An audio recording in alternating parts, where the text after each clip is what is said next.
2012मध्ये 10-15 लोक होते. त्यांनी सुरुवात म्हणजे रेसिंग पक्षी आणले, मग एक क्लब फाउंड केला PPMA म्हणून, आणि तिकडून पुढे रेसिंगच्या शौकमध्ये सुरुवात केली. तर रेसिंगमध्ये आपण जेव्हा शौक करतो तर प्रत्येक गोष्ट परफेक्ट पाहिजे, आणि 2 ते 3 मिनटं बी उशीर म्हटलं की तुम्ही पहिल्या क्रमांकावर बसणार असला तर तुम्ही सरळ 12-13 क्रमांकावर असतात. आणि सुरुवातीला कबूतर पाळले तेव्हा घरून काय विरोध वगैरे की कशाला पाळताय?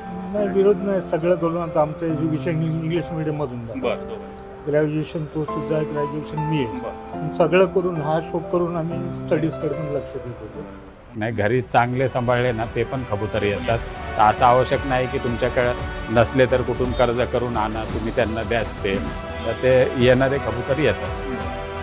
सगळ्यात महत्त्वाचं की ब्लड लाईन. त्याच्यामुळं म्हणजे हा शौक म्हणजे इंटरनॅशनल लेवलचा आहे. तर आपल्याला बी तो शौक खूप पुढं न्यायचा आहे. म्हणून एकमेकांची इगो बाजूला ठेवा आणि व्यवस्थित एकत्र येऊन खेळा.